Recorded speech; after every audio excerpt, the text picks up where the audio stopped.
guarantees, and I graduated in May of 2008. When I was a freshman, tailgating was the biggest. I lived in Holton Hall, which is right across the tennis courts, and the cars would line up. I mean, for the big games, to line up 2 o'clock in the morning, 3 o'clock in the morning to get in, because that's the policy was first come, first serve. And then, even for the small games, 6 o'clock in the morning, people would be lining up.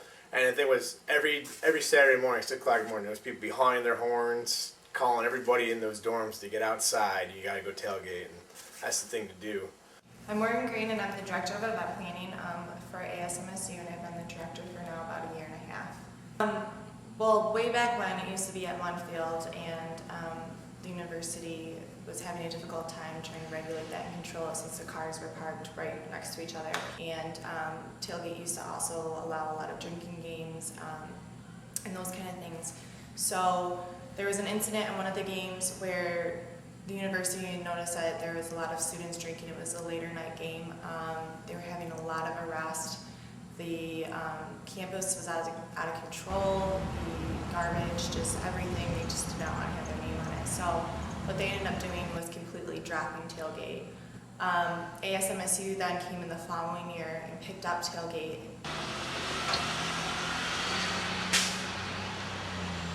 Well, back in Munfield, there used to be a lot of out of control drinking, burning of couches, damage to property, students getting not just arrested for being over intoxicated, but actually students were getting hurt there. There was a lot of sexual assaults there. There were a lot of problems with that area.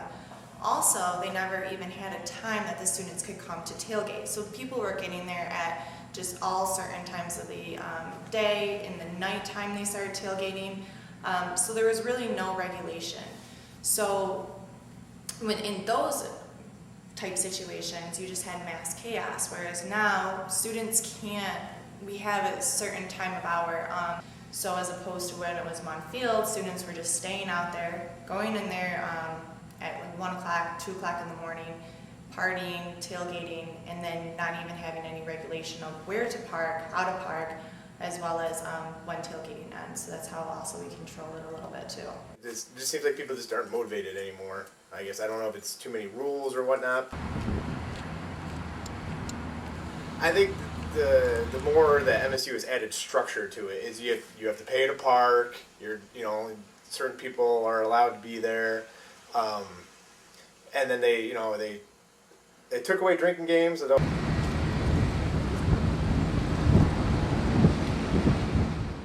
Maybe alumni don't feel like it's a hassle now. I don't know, but I mean that could all play parts into it. I think there's just too much structure, I think.